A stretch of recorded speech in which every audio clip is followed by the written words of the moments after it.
നമസ്കാരം. നമസ്കാരം.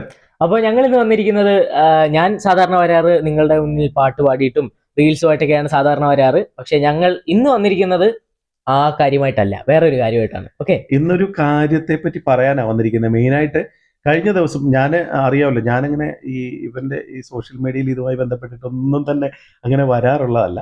പക്ഷെ ഇപ്പോ വന്നതിന്റെ ഒരു കാരണം എന്ന് പറഞ്ഞാല് കുറച്ച് നാളായിട്ടും ഉള്ള ഒരു പ്രശ്നമാണ്. അത് നമ്മൾ പറയാതിരിക്കാൻ പറ്റില്ല. കാരണം വേറൊന്നുമല്ല, ഇപ്പൊ കഴിഞ്ഞ ദിവസം മധുബാലകൃഷ്ണൻ സാർ പാടിയ ഒരു പാട്ട്, രാവേറെ രാവേറെയായി എന്ന് പറഞ്ഞ ഒരു പാട്ട്, ഇത് അവന് കുറച്ച് അതൊന്ന് പഠിച്ചു, ഇതുവരെ പാടിയിട്ടില്ല, ഒന്ന് പാടാം എന്ന് പറഞ്ഞിട്ട് അതെ. ശരിക്കും വീട്ടില് ഇതേപോലെ ഈ സെറ്റിയില് ഇവിടെ ഇരുന്നു കൊണ്ട് അവൻ പാടി, ആ പാട്ട് പാടി സോഷ്യൽ മീഡിയയിൽ ഇട്ടു. ലക്ഷക്കണക്കിന് ആൾക്കാർ അത് കണ്ടു. ഒരുപാട് പേരുടെ പ്രശംസ പോസിറ്റീവ് കമന്റ്സ് വന്നിരുന്നു. പിടിച്ചു പറ്റാൻ പറ്റി. ഒരുപാട് പേര് നല്ല കമന്റ്സ് പറഞ്ഞു. പക്ഷെ അതിനകത്ത് കുറച്ച് ഒരു 90-ൽ 10% ഉള്ളൂ എങ്കിലും ആളുകള് ഒരുപാട് സ്നേഹത്തോടെ കുറെ പേര് പറഞ്ഞു. വളരെ മോശം രീതിയിലും സംസാരിച്ചു കുറെ പേര്. അത് ഒരുപാട് നല്ല രീതിയിൽ മോനെ അങ്ങനെ പാടില്ല എന്ന് പറഞ്ഞു തന്നവരോട് തീർച്ചയായിട്ടും തിരുത്തി തന്നവര്. അവരെ ബഹുമാനിച്ചുകൊണ്ട് തന്നെ പറയാണ്. അല്ലാതെ കുറച്ച് പേര് വളരെ, അത് ഇപ്പൊ നമുക്ക് ഇവിടെ ഇരുന്നുകൊണ്ട് പറയാൻ പറ്റത്തില്ല, ഇവനെ വെച്ചുകൊണ്ട് പറയാൻ പറ്റാത്ത രീതിയിലുള്ള കമന്റുകൾ ഇട്ട ആളുകൾ വരെ ഉണ്ട്. വേറൊന്നുമല്ല, ഇവന് ആദ്യവും പറയും എന്തുവാ സംഭവിച്ചതെന്ന്. അതെ. അതെന്ന് വെച്ചാല് ഞാനിപ്പോ കുറച്ചാളായിട്ട് ആ പാട്ട് പാടണം എന്ന് വിചാരിക്കുകയാണ്. എനിക്ക് ഒരുപാട് ഇഷ്ടമുള്ള ഒരു പാട്ട് കൂടിയാണ്. അപ്പൊ ഞാൻ വിചാരിച്ചു ഒന്ന് പഠിച്ചിട്ട്, ഞാൻ വീട്ടിൽ നിന്ന് ജസ്റ്റ് ഒന്ന് പാടി നോക്കിയതാണ്. അപ്പൊ നമ്മൾ സാധാരണ വീട്ടിലിരിക്കുമ്പോൾ ഒരു കാലിങ്ങനെ ജസ്റ്റ് വെച്ചിട്ട്, അപ്പൊ ഞാൻ അങ്ങനെയാണ് ഇരുന്നത്. ഒരു കാലിന്റെ പുറത്ത്, കാലിന്മേൽ കാല് വെച്ചിട്ടാണ് ഇരുന്നത്. അപ്പോ അങ്ങനെയാണ് വീഡിയോയ്ക്കകത്ത് ഞാൻ അങ്ങനെയാണ് ഇരിക്കുന്നത്. അത് ഒരുപാട് പേര് പറഞ്ഞു ബഹുമാനക്കുറവ്, ഞാനൊരിക്കലും അഹങ്കാരം. അതെ, ഞാൻ ഒരിക്കലും സംഗീതത്തെ ബഹുമാനിക്കാതിരിക്കുകയോ, അത് എനിക്ക് ദൈവം തന്ന കഴിവാണ്, ഞാൻ അതിലൊരിക്കലും അഹങ്കരിക്കില്ല, ഇനിയും അഹങ്കരിക്കില്ല ഒരിക്കലും. അപ്പൊ അത് എനിക്ക്, പക്ഷെ അത് ഞാൻ അറിയാതെ ഇങ്ങനെ വെച്ചു പോയെന്നേ ഉള്ളൂ. നമ്മൾ സാധാരണ ഇവൻ വീട്ടിലിരുന്ന് വെറുതെ പാടി. അപ്പൊ ഞാനത് വീഡിയോ എടുത്തു, അത് പോസ്റ്റ് ചെയ്തു എന്ന് മാത്രമേ ഉള്ളൂ. എന്റെ കണ്ണിൽ പോലും അതൊരു ബഹുമാനക്കുറവായിട്ടോ അങ്ങനൊന്നും കണ്ടിട്ടല്ല അത് ചെയ്തത്. പിന്നെ ഇത് പറയുന്നത്, ഇത് വളരെ മാന്യമായിട്ട് മോനെ അങ്ങനെ ചെയ്യരുത്, അത് തെറ്റാണ്, അത് നമ്മുടെ സംസ്കാരത്തിന് ചേരുന്നതല്ല എന്ന് പറഞ്ഞത് തീർച്ചയായിട്ടും ഉൾക്കൊള്ളുന്നു. കുറെ അങ്കിളുമാരും ആന്റിമാരും അങ്ങനെ തന്നെയാണ് പറഞ്ഞത്. തീർച്ചയായിട്ടും അത് 100% നമ്മളത് ഉൾക്കൊണ്ട് അത് നമ്മൾ പഠിച്ച സംസ്കാരത്തിന്റെ ഭാഗമായിരിക്കാം. അത് ശരിയാണ്. അവന് ചെറിയ കുട്ടിയാണ്, അവന് 10-15 വയസ്സേ ആയിട്ടുള്ളൂ, 10ാം ക്ലാസ്സിലാണ് പഠിക്കുന്നത്. അപ്പോ അതിന്റെ അറിവ് കൊണ്ടാണ്. പക്ഷെ നമുക്കും അവൻ നമ്മുടെ മുന്നിൽ ഇരുന്ന് ചെയ്തപ്പോൾ അങ്ങനെ കാല് വെച്ചേക്കുന്നതൊന്നും നമുക്ക് അങ്ങനെ വലിയ ഇതായിട്ട് തോന്നിയില്ല.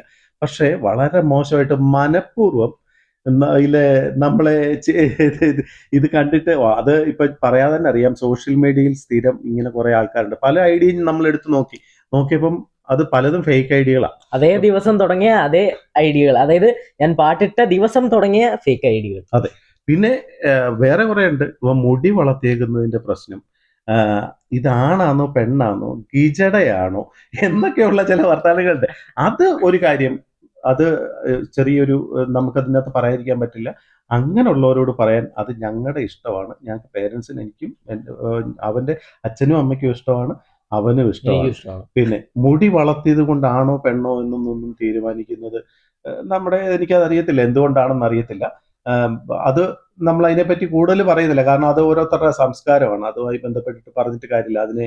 ഇത് ഗിജട ഏതാണ്, ഈ ഗിജട ആണാന്നോ പെണ്ണാന്നോ കുറെ പേര് ഇതിനെപ്പറ്റി പറയുന്നത്. അത് ഇവന് മാത്രമല്ല കേട്ടോ, ഇവന് മാത്രമല്ല, അങ്ങനെ കുറെ പേരെ പറ്റി പറയുന്നത്. മുടിയുള്ളവരെ എല്ലാവരെയും ഒരു ഭൂരിപക്ഷം പേരും അങ്ങനെ കമന്റുകൾ ഇടുന്നത് കണ്ടിട്ടുണ്ട്. മുടി വളർത്തിയാൽ എന്താണ് കുഴപ്പമെന്നുള്ളത് നമുക്ക് അറിയത്തില്ല. അതെന്തേലും ആയിക്കോട്ടെ, അതുണ്ട്. പിന്നെ വേറെ കുറെ ആളുകൾ പറഞ്ഞു ഇത് ഒറിജിനൽ സൗണ്ട് അല്ല, ഇവൻ ഫേക്ക് ആണ്, ഇവന്റെ സൗണ്ട്. പ്ലീസ്, അത് ഞാൻ ടോപ്പ് സിംഗറിൽ അങ്ങനെ വിചാരിക്കുന്നു. ടോപ്പ് സിംഗറിൽ പാടിയ ശബ്ദമല്ല ഇപ്പോ. എന്റെ ശബ്ദം മാറി. എനിക്കിപ്പോ 15 വയസ്സായി. അപ്പോ ആൺകുട്ടികൾക്ക് സ്വാഭാവികമായിട്ടും 15 വയസ്സൊക്കെ ആകുമ്പോൾ ശബ്ദം മാറും. അപ്പൊ അതുകൊണ്ടാണ് എന്റെ ശബ്ദം ഇപ്പൊ ഇങ്ങനെ, പണ്ട് ഇങ്ങനെ അല്ലായിരുന്നു. അപ്പൊ പിന്നെ ഒറിജിനൽ സോങ് ആണോ എന്ന് ചോദിക്കുന്നവരോട്, ഇത് എന്റെ തന്നെ സോങ് ആണ്, ഞാൻ തന്നെ പാടിയതാണ്. ഓക്കെ. അതെ, അതിനെ പിന്നെന്താ പറയുന്നേ, ഇത് മെയിനായിട്ട് ഒരു സോഷ്യൽ മീഡിയയിൽ പൊതുവെ ഇങ്ങനെ കുറെ ആളുകളുണ്ട്. ശരിക്കും പറഞ്ഞു കഴിഞ്ഞാൽ അവനവന്റെ വീട്ടിലോട്ട് നോക്കാതെ അയൽവക്കത്തെ വീട്ടിലോട്ട് നോക്കിയിട്ട് അവരുടെ കുറ്റം മാത്രം കണ്ടെത്തുന്ന കുറെ ആളുകളുണ്ട്. അവരെ പറ്റി നമ്മൾ എന്താ പറയുന്നേ. പക്ഷെ ഒന്ന് വീണ്ടും പറയാണ്, അത് തെറ്റാണെന്ന് പറഞ്ഞത് അത് തീർച്ചയായിട്ടും അംഗീകരിക്കുന്നു. അത് അവർക്ക് പറഞ്ഞു തന്നതിനും താങ്ക് യു. ഞാൻ തീർച്ചയായിട്ടും ഇനി അത് അങ്ങനെ ചെയ്യാതിരിക്കാൻ ശ്രമിക്കുന്നതായിരിക്കും. ശ്രമിക്കാം. പക്ഷെ അത് എന്തോ നമുക്കത് വലിയ തെറ്റായിട്ടൊന്നും തോന്നിയില്ല. അത് നമ്മുടെ പറഞ്ഞല്ലോ, നമ്മുടെ ഓരോരുത്തരുടെ മലയാളികളുടെ സംസ്കാരവും കാര്യങ്ങളും ഒക്കെ അതിന്റെ ഭാഗമാണ്. അതുകൊണ്ട് പറയാനുള്ളത്, കുറെ ആളുകൾ പറയുന്നുണ്ട്, എനിക്ക് തോന്നുന്നു എന്തുകൊണ്ടാണെന്ന് അറിയത്തില്ല, പിന്നെ എല്ലാരെ പറ്റി പറയുന്ന കാര്യം തന്നെയാണ്, ഇവന് കുറെ ഭയങ്കര ജാടയാണ് ജാടയാണ് ജാടയാണ്. ജാടയെന്ന് പറയുന്നത് ഭൂരിപക്ഷം പേരും ജാടയെന്ന് പറയുന്ന ആൾക്കാർ എന്നെ ഭൂരിപക്ഷം പേരും എന്നെ അറിയാത്തവരും കണ്ടിട്ടില്ലാത്തവരുമാണ്. എനിക്ക് എന്റെ കാര്യം എന്ന് പറഞ്ഞാൽ ഞാനങ്ങനെ ജാട ആരോടും കാണിക്കുന്നതായിട്ട് എനിക്ക് തോന്നിയിട്ടില്ല, വേറെ ആരും എന്നോട് പറഞ്ഞിട്ടുമില്ല. ജാട കാണിക്കേണ്ട കാണിക്കേണ്ട കാര്യമില്ല, കാരണം ഇത് ഞാൻ ജനിച്ചപ്പോ എനിക്ക് ജന്മന കിട്ടിയ ദൈവം തന്ന ഒരു കഴിവാണ്. അതിന് ഞാൻ വലുതായിട്ട് ജാട കാണിക്കുന്ന ഒരു ആവശ്യമില്ല. അപ്പോ ഇനി അത് കാണിക്കാൻ ഇനി എങ്ങനെ പോയാലും ഞാൻ ജാട കാണിക്കാനും പോകുന്നില്ല. ഓക്കെ.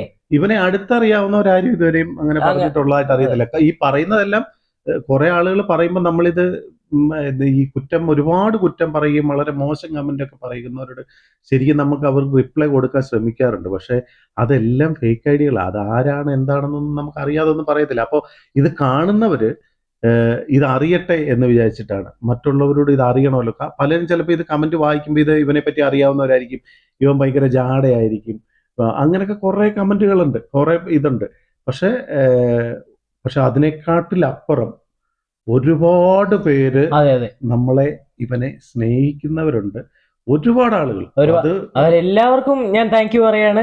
എന്നെ ആദ്യം തൊട്ടേ കുറെ ഇപ്പൊ ഒരു ടോപ്പ് സിംഗർ വരുന്നതിന് മുന്നേ തന്നെ, അതിന് മുന്നേ തന്നെ സപ്പോർട്ട് ചെയ്യുന്ന, ഇത്രയും കാലം സപ്പോർട്ട് ചെയ്തിരിക്കുന്ന ആൾക്കാരുണ്ട്. അവരെല്ലാവരോടും ഞാൻ നന്ദി എന്ന് മാത്രമേ എനിക്ക് പറയാൻ പറ്റത്തുള്ളൂ. എല്ലാവർക്കും നന്ദി അറിയിക്കുന്നു. ഈ ജാട കാണിക്കുന്ന ജാടയോ ഇതിനകത്ത് കാര്യമില്ല. എന്താന്ന് വെച്ചാല് ഞാൻ ഇവനോട് തന്നെ പറയാറുണ്ട്, ഒരു കലാകാരൻ, അത് ഏത് കലയും ആവട്ടെ, കലാകാരൻ നിലനിൽക്കണമെന്നുണ്ടെങ്കിൽ അത് ജനങ്ങൾ കൂടെ നിന്നാൽ മാത്രമേ ഉള്ളൂ. ഒരു കലാകാരൻ ആവുന്നത് മറ്റുള്ളവരുടെ സപ്പോർട്ടും, മറ്റുള്ളവർ അവൻ കൊള്ളാം, നന്നായി പാടുന്നു, അല്ലെ അഭിനയിക്കുന്നു, അല്ലെങ്കിൽ ഡാൻസ് ചെയ്യുന്നു, ഏത് കലയായാലും അതിനെ മറ്റുള്ളവരുടെ, അതായത് ജനങ്ങൾ, പ്രേക്ഷകർ പറയുമ്പോൾ മാത്രമേ ഒരാള് കലാകാരനാവത്തുള്ളൂ. അല്ലാതെ ഇവിടെ ഒരു കലാകാരനും വളർന്നിട്ടില്ല. അപ്പോൾ ജനങ്ങളുടെ പിന്തുണ കൊണ്ടാണ് ഇപ്പോൾ എവിടെയെങ്കിലും ഒരു ചെറിയ ഇതായിട്ടെങ്കിലും എവിടെയെങ്കിലും എത്തിയിട്ടുണ്ടെങ്കിൽ അവന് ഇപ്പൊ ഈ ഒരു നിലയിൽ നിൽക്കുന്നത്. അപ്പോൾ സപ്പോർട്ട് ചെയ്യുന്നവർ ഇനിയും സപ്പോർട്ട് ചെയ്യുക. അപ്പോൾ ഈ കുറ്റം പറഞ്ഞവരിലേക്ക് എത്താനായിട്ട് നിങ്ങളിത്, നമ്മളെ സ്നേഹിക്കുന്ന കുറെ പേരുണ്ട്, അവരിത് ഷെയർ ചെയ്യും.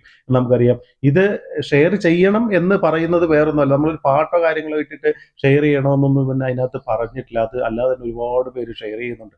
അവരൊക്കെ എല്ലാം പ്രത്യേകം നന്ദി അറിയിക്കുന്നു. പക്ഷെ ഈ നെഗറ്റീവ് കമന്റ് പറഞ്ഞവരുടെ അടുത്തേക്ക് ഇത് ഞാൻ ഈ ഒരു വീഡിയോ ചെല്ലാൻ വേണ്ടിയിട്ട് ഷെയർ ചെയ്യുക.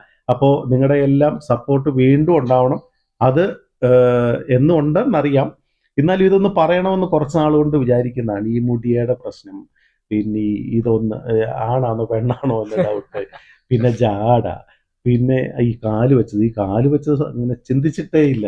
അത് ഭയങ്കര ഇതായിപ്പോയി. എന്തായാലും അങ്ങനെ ഒരു ചിന്തയുടെ പുറത്തല്ല ഇത് ചെയ്തത്. പിന്നെ ഒരു കാര്യം കൂടി പറയാം, ഒരുപാട് പേര് മോശം പറഞ്ഞവരോട് ഒന്നുകൂടി പറയാണ്, ഈ കാല് ഒരിക്കലും ഒരു മോശം അവയവമല്ല എൻ്റെ ഒരു കാഴ്ചപ്പാടിൽ. കാരണം ഒരുപാട് ഇൻസ്ട്രുമെന്റ്സ്, വയലിൻ, കർണാട്ടിക് വയലിൻ വായിക്കുന്നത് കാലിലേക്ക് ചാരി വെച്ചിട്ടല്ലേ, ഇപ്പൊ പഠിക്കുന്നുണ്ട്, കാലിലേക്ക് വെച്ചിട്ടാണ് അത് വായിക്കുന്നത്.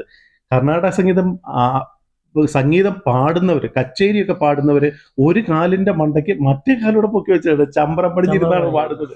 അപ്പൊ നമ്മൾ പക്ഷെ അത് നമ്മുടെ കാഴ്ചപ്പാടിന്റെയും കൂടെ ആണെന്ന് എനിക്ക് തോന്നുന്നു. നമ്മുടെ സംസ്കാരത്തിന്റെ ഒരു ഭാഗമായിരിക്കും മറ്റുള്ളവരുടെ മുന്നിൽ അങ്ങനെ ഇരിക്കരുത്. പക്ഷെ ചമ്പരം പടിഞ്ഞിരിക്കുമ്പോൾ അത് പ്രശ്നമില്ല. അതുപോലെ ജാസ്, അതുപോലെ ഒരുപാട് ഇൻസ്ട്രുമെന്റ്സ്, ഗിത്താർ, ഇതൊക്കെ അല്ലേ, ഇതൊക്കെ വായിക്കാൻ കാല് ഉപയോഗിക്കുന്നുണ്ട്. ജാസ് ഒക്കെ എന്ന് പറഞ്ഞാൽ കാലുകൊണ്ട് ചവിട്ടിയാണ് ജാസ് വായിക്കുന്നത്. അപ്പൊ അവിടെ ആ കലാകാരന്റെ മനസ്സിൽ ഒരിക്കലും ആ വാദ്യോപകരണത്തോട് റെസ്പെക്റ്റ് അല്ല, അവനതെ തൊട്ട് തൊഴുതിട്ടാണ് പാടുന്നത്.